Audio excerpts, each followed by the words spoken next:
너는 복이 될지라는 제목으로 말씀 전하기 원합니다. 성경에서 아브라함은 중요한 인물입니다. 우리 구원의 모델이며 믿음의 대명사죠. 성경에서 굉장히 중요한 인물입니다. 그리고 복의 근원으로 부르심을 받은 사람이죠. 축복의 통로가 어디에서 시작돼요? 아브라함에서 시작되죠. 복의 근원으로 부르심을 받은 사람입니다. 우리는 아브라함의 이야기를 통해서 하나님이 어떤 분인지 어떻게 일하시는지 배울 수 있습니다. 하나님은 아브라함을 괴롭게 하려고 그의 인생을 괴롭히려고 그가 잘 살고 있는 그 고향을 떠나서 가나안 땅으로 가라고 명령하신 게 아니죠. 하나님께서 그를 부르시고 그에게 가나안 땅으로 가라고 명령하신 것은 그에게 복을 주시기 위함이고 그를 통해서 많은 사람들이 복을 누리게 하기 위함이시죠. 신앙생활을 할 때 우리에게 하나님은 괴로움을 주시는 분이 아니라 우리에게 복을 주시는 분인 것을 우리는 기억해야 합니다. 창세기 12장 2절 말씀 다시 한번 읽어볼까요? 시작. 내가 너로 큰 민족을 이루고 내게 복을 주어 내 이름을 창대하게 하리니 너는 복이 될지라. 아멘. 하나님은 아브라함에게 복을 주시는 것을 넘어서 복의 근원이 되기를 원하셨습니다. 우리는 아브라함의 이야기를 통해서 하나님께서 우리에게 복을 주시는 분이라는 사실을 믿어야 됩니다. 여러분, 하나님께서 여러분 한 사람 한 사람에게 복을 주시는 분이라는 것을 믿으십니까? 믿으셔야 돼요. 하나님은 아브라함에게 복을 주시기 원하셨던 것처럼 그리스도 안에서 부르심을 받은 모든 성도에게, 저와 여러분에게 복을 주시기 원하십니다. 결론부터 말씀드리면 하나님이 주시는 복은 믿음으로 누리는 복입니다. 아브라함도 믿음으로 복을 받았고 믿음으로 복을 누렸습니다. 우리도 아브라함처럼 믿음으로 복을 받고 누리는 것입니다. 갈라디아서 3장 9절에 보면 이런 말씀이 있습니다. 그러므로 믿음으로 말미암은 자는 믿음이 있는 아브라함과 함께 복을 받느니라. 하나님이 우리에게 주시고자 하는 복은 우리가 무엇으로 받는 것입니까? 믿음으로 받는 것이죠. 저는 이렇게 생각을 해요. 믿음은 우리의 그릇입니다. 하나님이 우리의 그 믿음의 분량에 하나님의 복을 담아 주시는 것이죠.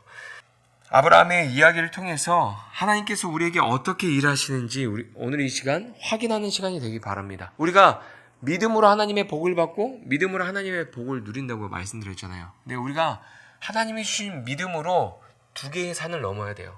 그 산의 이름이 있는데 첫 번째 산은 마침내라는 산이고 두 번째 산은 이제야라는 산이에요. 이 마침내와 이제야라는 산을 넘어갈 때 하나님의 복을 온전히 누릴 수가 있습니다. 하나님께서 아브라함에게 너는 복이 될지라고 말씀하셨는데 조건이 있었어요. 그게 무엇입니까? 고향과 친척을 떠나서 하나님이 부르시는 땅으로 가야 했습니다. 오늘 본문 1절에 보면 이렇게 말씀하고 있습니다. 여호와께서 아브라함에게 이르시되 너는 너의 고향과 친척과 아버지의 집을 떠나 내가 내게 보여줄 땅으로 가라. 아멘. 하나님은 아브라함에게 복을 주시기를 원하셨습니다. 복을 주시기 위해서 부르셨는데 조건이 있었죠. 그가 살고 있는 고향을 떠나고 친척을 떠나고 아버지의 집을 떠나서 하나님이 약속한 땅, 가나안 땅으로 가는 것입니다. 요즘도 고향을 떠나거나 삶의 터전을 옮기는 일은 어려운 일이에요. 그런데 당시에는 더 어려운 일이었습니다. 다른 지역에 갔다가는 가지고 있는 재산을 약탈당하거나 죽을 수도 있었기 때문이에요. 그러니까 고향을 떠나고 친척을 떠난다는 것은 굉장히 어려운 일입니다. 그래서 아브라함이 아내를 누이로 속이는 일도 발생하게 되죠. 하나님을 두려워하지 않는 세상이 얼마나 무서운지를 잘 알고 있었기 때문이에요. 고향을 떠나고 친척을 떠나는 건 자신을 보호하는 그 바리케이트 밖으로 나가는 삶이 되는 것과 동일한 거예요. 그러니까 고향을 떠나고 친척을 떠나는 일은 굉장히 어려운 일인 거죠. 그런데 하나님은 고향과 친척과 아버지의 집을 떠나라고 말씀하셨습니다. 아브라함이 살고 있던 갈대아 우르 지역은 우상을 숭배하는 지역입니다. 하나님은 그곳에서 의지하며 누리는 모든 것을 버리고 가나안 땅으로 가라고 명령하셨습니다. 사실 우리가 오늘 읽은 12장 1절 말씀에서 가나안 땅으로 부르시는 장면은 두 번째 부르심입니다. 이미 그 전에 아브라함에게 찾아오셔서 하나님이 말씀하셨어요. 창세기 11장 31절에 보면 이렇게 말씀합니다. 같이 읽어볼까요? 시작. 데라가 그 아들 아브라함과 하란의 아들인 그의 손자 롯과 그의 며느리 아브라함의 아내 사레를 데리고 갈대아인의 우르를 떠나 가나안 땅으로 가고자 하더니 하란에 이르러 거기 거류하였으며. 아멘. 처음 하나님의 부르심을 받았을 때 갈대아 우르에서 그 명령에 순종하는 주체는 아브라함이 아니죠. 누굽니까? 이미 갈대아 우르에서 형제 아란을 잃은 슬픔을 겪었던 아브라함입니다. 그런데 그 갈대아 우르를 떠나는 그 신앙의 주체가 부르심을 받은 아브라함이 아니라 아브라함의 아버지 데라가 아브라함과 그의 아내 사레와 하란의 아들 조카 롯을 데리고 갈대아 우르를 떠나서 하란으로 가는 거예요. 아브라함이 하나님의 명령을 따라 착실하게 고향과 아버지의 집을 떠난 게 아니라 아버지를 통해서 고향을 떠나고 아버지의 죽음으로 하나님이 명령하신 것처럼 고향과 친척과 아버지의 집을 떠나서 가나안 땅에 들어오게 되는 겁니다. 그리고 성경은 아브라함의 여정에 대해서 이렇게 기록하고 있습니다. 12장 5절에 보면 이렇게 기록합니다. 같이 읽어볼까요? 시작. 아브라함이 그의 아내 사레와 조카 롯과 하란에서 모은 모든 소유와 얻은 사람들을 이끌고 가나안 땅으로 가려고 떠나서 마침내 가나안 땅에 들어갔더라. 아멘. 아까 말씀을 시작할 때 제가 믿음으로 우리가 두 개의 산을 넘어야 된다고 그랬잖아요. 첫 번째 산이 어떤 산이요? 마침내 산이잖아요. 지금 마침내 가나안 땅에 들어갔더라 말하고 있습니다. 여기에서 마침내는 가나안 땅에 들어간 아브라함의 시점이 아니라 하나님의 시점입니다. 가나안 땅에 들어간 것은 아브라함의 의지가 아니라 하나님의 이끄심이었던 거예요. 원어로 마침내라는 단어의 어근을 살펴보면 무릎을 꿇다, 낮추다, 엎드리다 라는 의미를 가진 카나입니다. 가나안 땅에 들어오는 과정이 쉽지 않았습니다. 400km나 넘는 먼 길을 돌아와야 해서 어려운 것이 아니라 그 모든 시간, 가나안 땅으로 들어오는 그 모든 시간이 아브라함이 자신을 부르신 하나님께 무릎을 꿇고 자신을 낮추는 시간이었기 때문에 그 시간이 아브라함한테 굉장히 어려운 과정이고 어려운 시간이었어요. 하나님은 우리에게 복 주시기를 원하십니다. 그런데 그 뜻에 인간은 쉽게 순종하지 않아요. 하나님께서 아브라함아 너는 복이 될지라 너는 복이 될 것이다. 모든 사람이 너를 축복하면 복을 받고 너를 저주하면 저주를 받을 것이다. 근데 조건이 있죠. 가나안 땅에 가는 거였어요. 근데 그 가나안 땅에 가는 일을 아브라함이 어렵게 하나님이 이끄셔서 들어가는 거예요. 인간은 쉽게 순종하지 않습니다. 자기의 생각과 의지를 쉽게 굽히지 않아요. 삶의 터전과 방식을 쉽게 바꾸지 않습니다. 하나님은 이전에 어떤 것을 누리고 살았든지, 이전에 어떤 것을 의지하며 살았든지 상관이 없습니다. 그 모든 것을 버리고 떠나서 온전히 하나님의 통치에 들어오기를 원하십니다. 그 통치 안에 들어올 때 너는 복이 될지라 라는 말씀이 우리의 삶에서 시작되는 거예요. 어디에 들어갈 때요? 하나님의 통치 안에 들어갈 때 하나님의 말씀을 따라서 하나님 말씀하신 그곳으로 가서 하나님의 통치를 따라갈 때 하나님의 말씀이 우리의 삶에서 시작되는 거죠. 너는 복이 될지라는 그 말씀이 우리 삶에서 이제 시작되기 시작하는 거예요. 아브라함의 이야기 속에서 마침내라는 단어가 등장한 후에 하나님을 예배하는 내용이 나오기 시작합니다. 창세기 12장 6절에서 8절에 보면 이런 내용이 있어요. 아브라함이 그 땅을 지나 세겜 땅 모래 상수리 나무에 이르니 그때에 가나안 사람이 그 땅에 거주하였더라. 여호와께서 아브라함에게 나타나 이르시되 내가 이 땅을 내 자손에게 주리라 하신지라. 자신에게 나타나신 여호와께 그가 그곳에서 제단을 쌓고 거기서 베델 동쪽 산으로 옮겨 장막을 치니 서쪽은 베델이요 동쪽은 아이라. 그가 그곳에서 여호와께서 제단을 쌓고 여호와의 이름을 부르더니. 아멘. 마침내라는 산에 오르고 나서 아브라함한테 일어난 변화가 무엇입니까? 하나님 앞에 무릎을 꿇고 자신을 낮추기 시작한 그 시점부터 아브라함은 항상 이동할 때마다 하나님 앞에 예배하는 자로서 세워지고 그의 삶의 변화가 일어나기 시작하죠. 마침내 가나안 땅에 들어왔을 때 아브라함은 하나님께 무릎 꿇고 엎드리는 예배자가 되었습니다. 근데 이 가나안 땅에 들어오는 과정이 아브라함이 하나님이 말씀하셨네? 하나님 나를 복 주신다고 부르시네? 아싸 하고서 가나안 땅에 간 게 아니잖아요. 하나님의 그 이끄심 속에서 여러 가지 과정과 어떤 시간들을 통해서 그 자리까지 나가는 시간들이 있었는데 마침내라는 그 산에 오르고 나서부터는 하나님 앞에 무릎 꿇고 엎드려서 예배하는 자로 살아가게 되는 거예요. 하나님께서 아브라함을 부르실 때 약속하신 것은 가나안 땅으로 가면 그곳에서 큰 민족을 이루겠다는 것이었습니다. 그런데 가나안 땅에 갔는데 어떻습니까? 이미 가나안 땅에 사람들이 거주하고 있었습니다. 그래서 아브라함은 그 사람들 피해서 점점 남쪽으로 이동하게 됩니다. 그리고 그렇게 이동하는 중에 기근도 만나게 되는 거예요. 아브라함의 입장에서 생각해 볼까요? 모든 게 익숙하고 편한 안전한 고향을 떠나왔습니다. 자기를 보호해줄 친척도 없습니다. 가나안 땅으로 가라 그래서 가나안 땅에 들어왔는데 사람들은 이미 좋은 땅을 다 차지하고 살고 있고 계속 자리를 잡으려고 노력하면서 거주할 곳을 찾아서 이동하고 있는데 기근이 찾아왔어요. 경제적인 어려움이 왔습니다. 그리고 경제적인 위기는 가정의 위기로 이어졌어요. 창세기 12장 10절에 보면 이렇게 말씀합니다. 그 땅에 기근이 들었으므로 아브라함이 애굽에 거류하려고 그리로 내려갔으니 이는 그 땅의 기근이 심하였습니다. 기근을 피해서 애굽으로 내려갔다가 어떻게 합니까?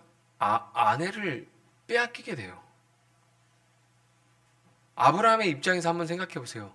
내가 고향과 친척을 다 버리고 하나님 말씀에 가나안 땅이 어렵게 왔는데 이미 사람들은 다 좋은 땅을 차지하고 살고 있고 하나님 분명 땅을 주신다 그랬는데 어떻게 해서든 거기 적응하고 거주하려고 노력하려고 이동하지만 적당하게 다리 뻗고 쉴 만한 곳이 없고 그렇게 그런 시간을 보내는 가운데 기근이 찾아온 거예요. 근데 기근이 보통 기근이 아니라 굉장히 심한 기근이 찾아왔습니다. 그 기근을 피해서 애굽으로 내려갔다가 아내를 빼앗기게 되죠. 그런데 하나님께서 그 위기를 해결해 주십니다. 12장 17절에서 20절에 보면 그런 내용이 나옵니다. 같이 읽어볼까요? 시작. 여호와께서 아브라함의 아내 사레의 일로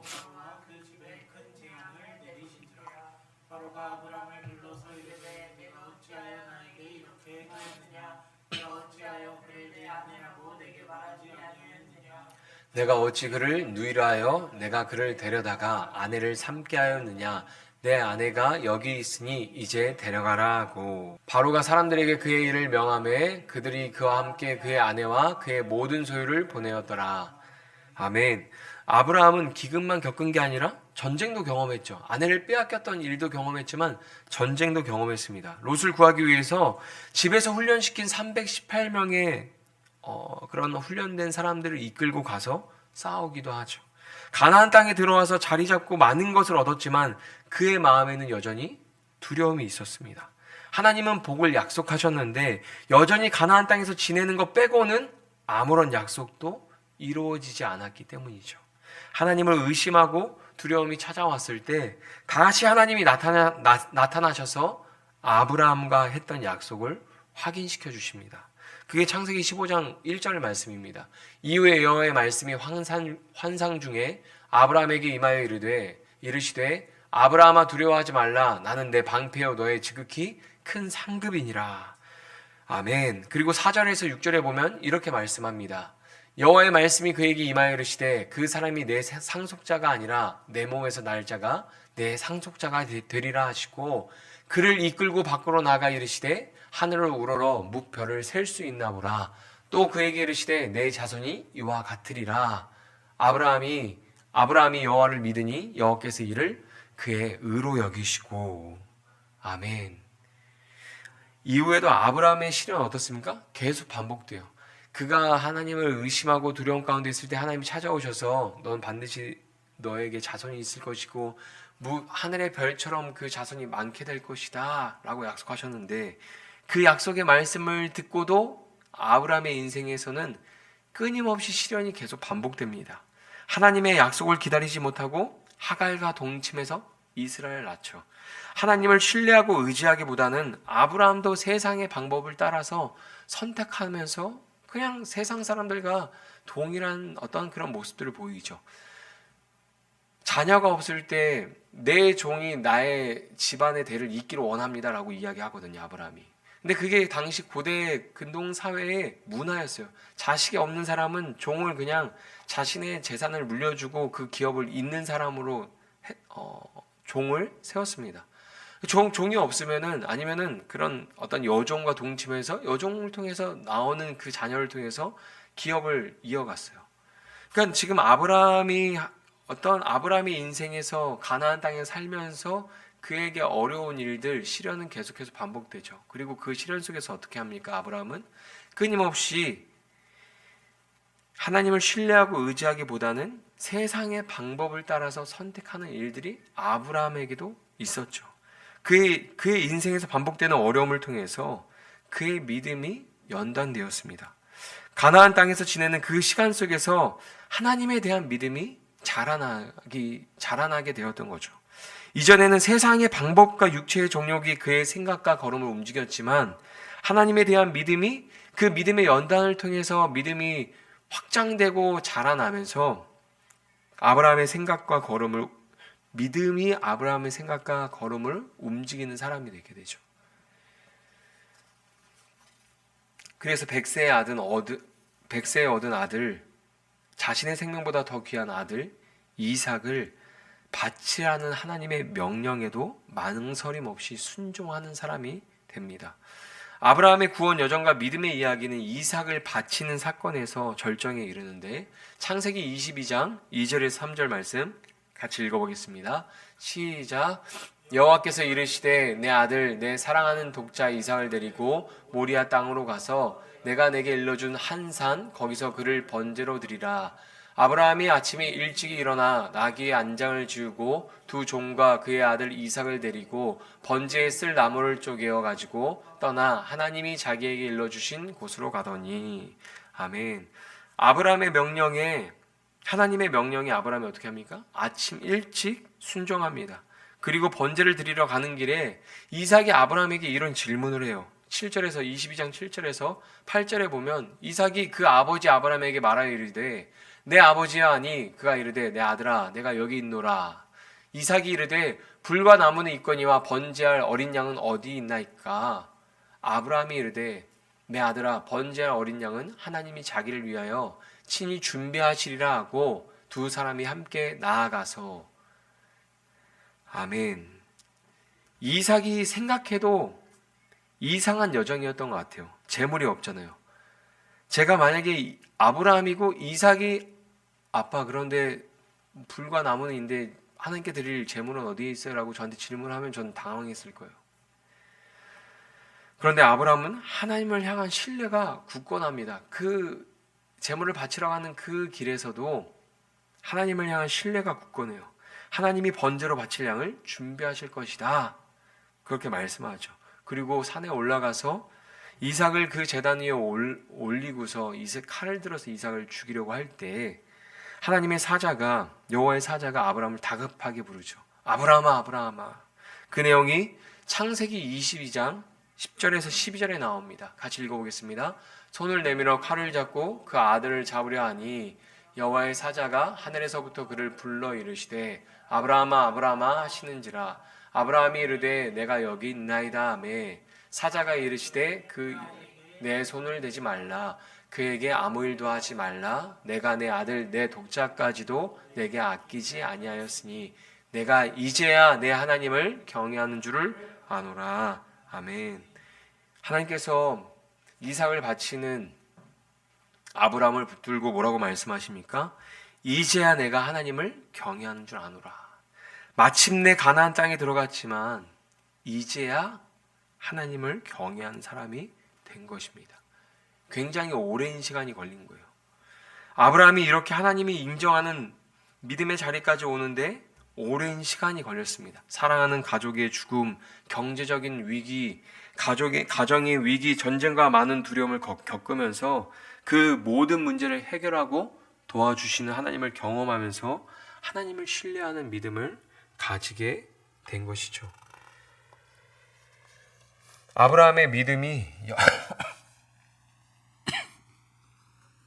아브라함의 믿음이 연단되는 과정에서 이삭의 탄생이 큰 역할을 했습니다. 죽음에서도 생명을 주시는 하나님을 경험하면서 아브라함은 하나님께 무릎을 꿇는 인생이 되었습니다. 어떠한 말씀에도 순종하는 사람, 하나님을 경외하는 사람이 되었습니다. 하나님은 아브라함에게 복을 주시기 위해서 이 믿음의 여정을 인도하셨습니다.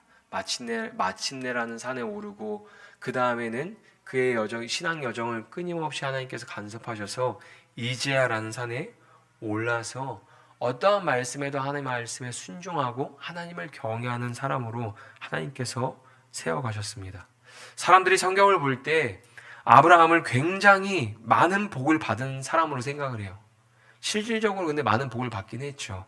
아브라함이 가나안 땅에 들어와서 정말로 많은 부를 얻었습니다. 그리고 그에게는 남부럽지 않은 용맹한 전사도 있고 정말 목숨을 내놓고 충성하는 충실한 종도 있습니다. 그런데 하나님이 주신 복은 경제적 부와 권력과 명예와 같은 작은 것들이 아니었어요.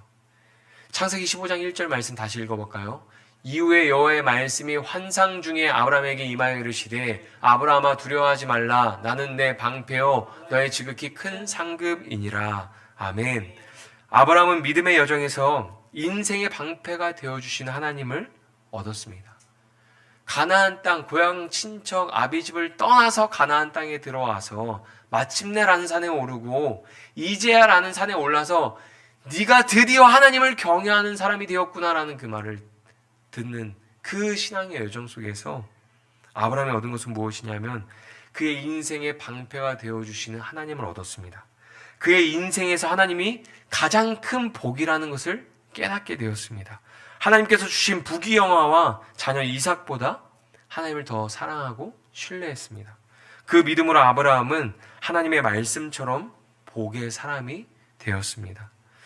우리도 하나님에 대한 경험이 부족하지 않다고 생각합니다. 여러분, 우리가 신앙생활을 오래 했잖아요.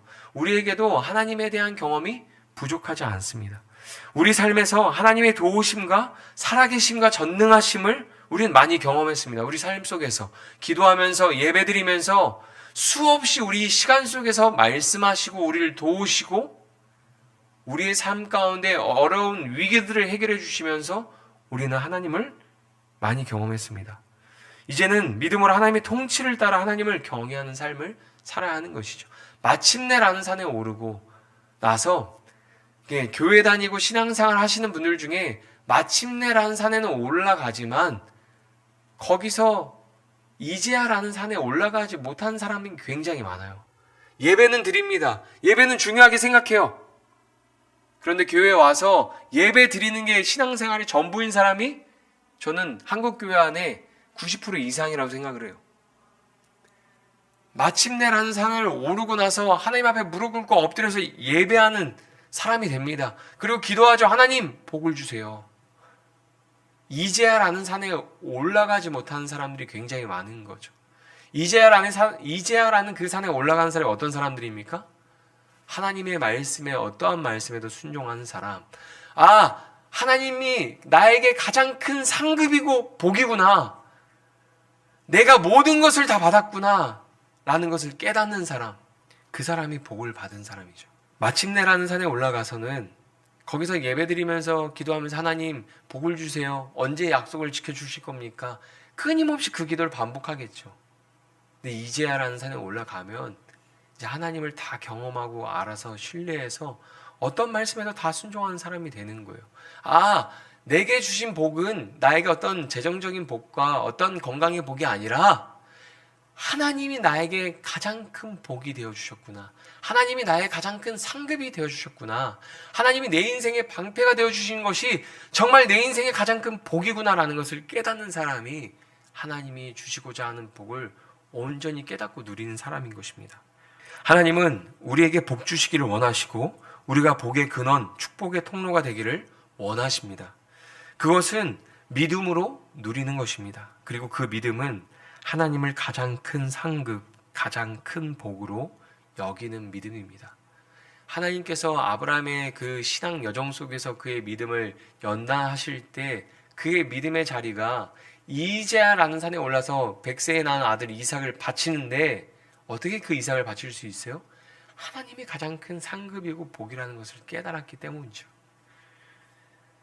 세상에서 하나님을 가장 사랑하고 세상에서 하나님을 가장 두려워하는 사람이 되십시오. 그리고 그 사랑과 두려움의 균형 속에서 하나님을 경외하는 사람이 되시기 바랍니다. 하나님은 우리에게 복 주시기 위해서 아브라함처럼 예수님처럼 하나님의 통치를 따라 순종하는 사람이 되도록 우리를 인도해 가실 겁니다. 하나님을 우리 인생에서 가장 큰 복, 가장 큰 상급으로 여기십시오. 우리는 받을 것을 이미 다 받았습니다. 하나님이 주신 복을 누리며 하나님께 무릎 꿇고 엎드리는 예배자가 되시길 바랍니다. 여러분, 우리는 받을 것을 다 받았어요. 아멘이십니까? 근데 받을 것을 다 받았다고 생각하지만 하나님 끊임없이 은혜를 주시거든요. 하나님 필요한 것을 공급해 주시거든요. 아브라함의 신앙 여정 자세히 다 볼 수 없어서 보지 않았지만 그의 신앙이 끊임없이 하나님을 경험하면서도 잘 변하지 않아요. 아브라함이 아내를 누이라고 몇 번이나 속였습니까? 2번 속였죠. 첫 번째 속일 때는 혼나지도 않아요. 두 번째 누이라고 속였을 때 하나님 분명 너의 아내 사라를 통해서 내 자손을 줄 것이다 약속하셨는데 그 누이를 또 그냥 빼앗깁니다. 그러니까 아내를 누이라고 속이고 또 빼앗겨요. 그때 두 번째 하나님 뭐라고 말씀하십니까? 아브라함 혼내는 거예요. 그렇게 하나님을 경험하고도 변하지 않은 아브라함, 그때 하나님은 혼냅니다. 여러분, 우리는 인생에서 하나님의 부르심을 받고 하나님을 예배하고 하나님을 경험하면서 우리는 이미 충분히 하나님을 많이 경험하지 않았나요? 우리는 마침내라는 그 산에 올라서 하나님 앞에 엎드려서 무릎 꿇고 예배하는 자가 되어서 예배자로 이 땅을 살아가면서도 여전히 이제야라는 산에 올라가지 않고 여전히 하나님 앞에 여전히 필요한 것들을 구하고 하나님 복 주세요라고 기도하면서 하나님 앞에 아무것도 드리지 않는 그냥 그런 어떠한 적당한 예배자의 삶, 어떠한 적당한 그냥 종교인의 모습, 신앙인의 모습으로 살고 있지는 않은지 우리가 한번 우리의 신앙을 좀 점검했으면 좋겠습니다. 그리고 너는 복이 될지라라고 말씀하신 그 하나님께서 원하시는 자리, 하나님이 가장 큰 상급이고 하나님은 우리 인생의 가장 큰 복이라는 것을 깨닫고 그 복을 누릴 때에 우리가 너는 복이 될지라는 그 말씀이 우리 삶에서 이루어지게 되는 것이죠. 우리의 삶을 통해서 또 다른 누군가가 하나님이 가장 큰 상급이요 복이라는 것을 경험하게 되는 것이죠. 왜 바울이나 제자들이 왜 복음을 전하고 순교할 수 있었습니까? 이미 받을 것을 다 받았거든요. 가장 큰 상급, 하나님의 나라, 하나님을 받았거든요. 더 이상 부족한 게 없어요. 그러니까 어떤 이야기 합니까? 가난하나 부하나 모든 것에 만족할 수 있는 일체의 비결을 배웠다고 이야기하고 가난한 자 같으나 모든 자를 부유하게 하는 자가 되었다고 말하는 거죠. 왜요? 이미 하나님을 얻었기 때문에. 인생에서 얻을 수 있는 가장 큰 상급, 가장 큰 복, 하나님을 얻었기 때문이죠. 그 하나님을 누리는 인생이 되시기 바랍니다. 예배를 통해서 누리시고 말씀을 읽고 묵상하고 기도하면서 하나님을 누리시고 말씀을 순종하고 말씀을 실천하면서 말씀을 따라 살아가면서 그 하나님을 경험하시기 바랍니다. 그런 믿음의 삶을 통해서 너는 복이 될지라는 그 말씀이 우리의 삶에서 이루어지게 될 것입니다. 우리 이 시간 같이 기도하기 원합니다.